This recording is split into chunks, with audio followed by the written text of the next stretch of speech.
And we're back, guys. I'm your host, Good Energy. Thanks for clicking on the video. I give you the rundown on tennis coverage every day. Now, I just tried to upload a very long video with a ton of pics, but the server is just not working well tonight. So, this video, which was a lot longer with a lot more pics, I'm just going to just kind of sum this up short and sweet, as I've already tried to upload a very long video and it's just not working. So, let's go with some of these matchups that I think are pretty darn interesting. Big Sister and Dreva. Did you guys see the match with Mira? Very good match. I loved watching that match. Erica played very well at the net. And like I said, when it comes to these siblings, just imagine Mira just being 3 years younger than Erica. At one point, I'm pretty sure she looked up to Erica.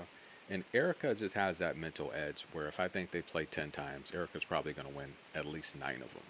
And she beat Mira pretty darn easily today.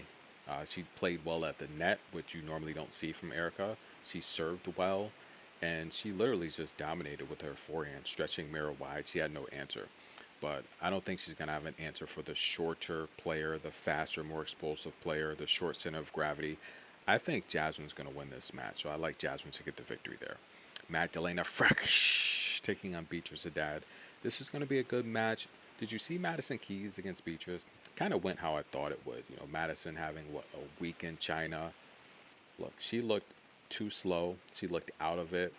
Beatriz didn't do anything special. It's just Madison Keys wasn't there. That's what happens. You travel to these cities. You want to tour. You want to eat, and it's just enjoy your time. And sometimes, look, your sports can be put on the back burner. I felt Madison Keys was just not in her best shape. And yes, all it takes is a week, guys. I've played tournaments abroad. I've played tournaments all over. If you're in a big city, a beautiful city you've never been, and the tour hasn't been to China with the exception of last year in 3 to 4 years. So trust me, these players are enjoying their time in between matches. And I felt Madison Keys, she looked like she wasn't in shape. Not that she's,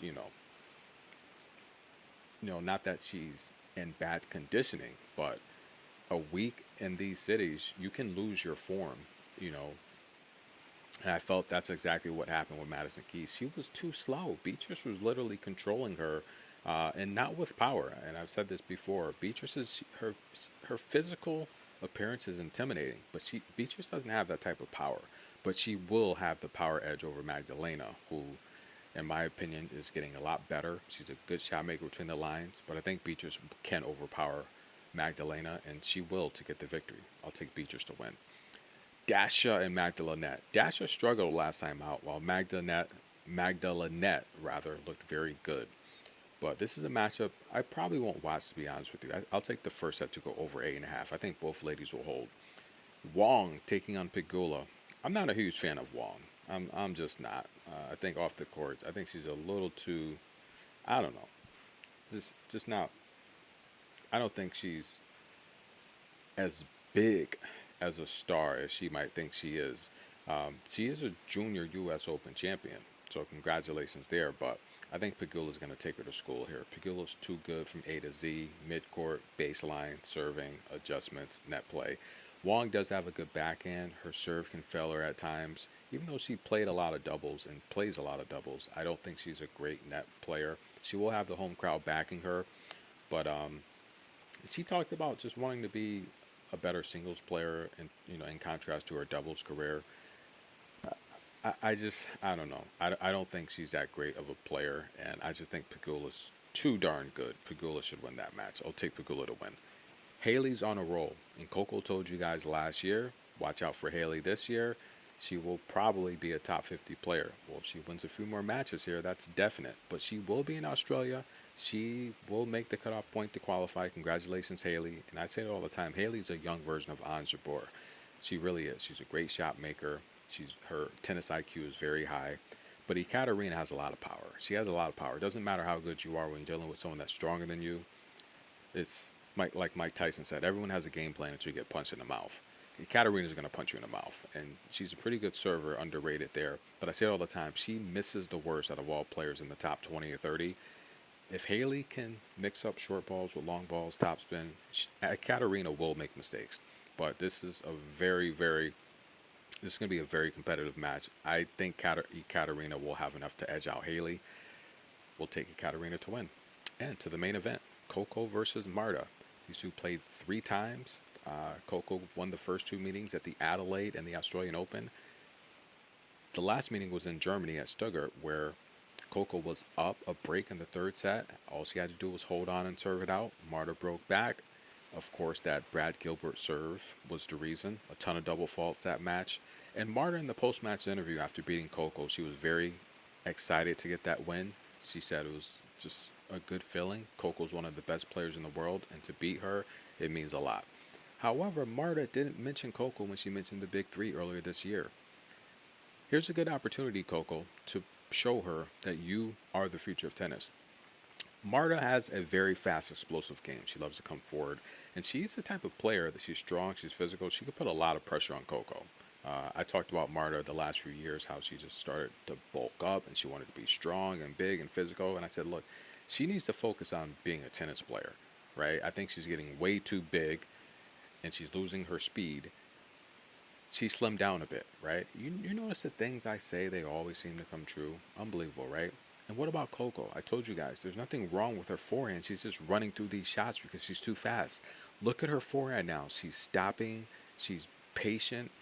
You can count like 2 to 3 seconds of time she has to spare before hitting her forehand now. She's getting to the spot and just slowly following through. She's not rushing it to get back and play defense. That was the only issue with her forehand. She uses a semi-Western grip, and the reality is I don't think there was anything wrong with her grip. She had an amazing junior career. I just think she's too fast and explosive. The best defensive player on tour, and she's looking to defend. Now she's attacking with the forehand, which is now helping her play less defense. She has more stamina, and she's relaxed. She's comfortable out there. So she is attacking more, but she's doing it patiently and very intelligently. This is a match where I like Coco to win the first set, and I like Coco to win the match. It will be competitive. Marta's not an easy out because she's older than Coco. She's stronger than Coco. She's got a very intimidating appearance, but I think Coco's just too darn good. I like Coco to win this match, and I do like the new mental that I'm seeing out of Coco. She looks mentally focused. She's enjoying tennis. She mentioned that. And I just felt Brad Gilbert, being such a Hall of Fame coach, so great. He put a lot of stress on Coco. You know, the expectations were there, and mixing a game plan that doesn't suit her. It was just a bad match. Not that Brad's a bad coach. He's an amazing coach, but it's just not a good fit for Coco. So I like Coco's camp now. They seem like, one big family, and I love to see her camp when she does something good. They're getting on their feet. They're cheering her, encouraging her. That's what she needs, guys. She gets a lot of hate mail, a lot of haters, and she needs love because she really is that good. Serena said it best, I was never that good at 15. And Coco has proven to us time and time again that she is one of the best players on tour. I like Coco in this spot as well. So Coco first set, Coco to win. I like Ekaterina to win. I like Pegula to win. I like that match over 8.5. Probably won't watch it. I like Beatriz to win, and I like Polini to win. The last 12 picks, I think we were like 10 for 12. Not too shabby, right? We're back with another video. I tried to give you more picks and talk a little bit more about each matchup, but the last video I tried to upload, it continued to fail. So enjoy this one, and sometimes it just happens with the server. That happens a lot. You try to upload it at the wrong time. The server's too busy. But enjoy this video. Like it. We'll be right back, guys.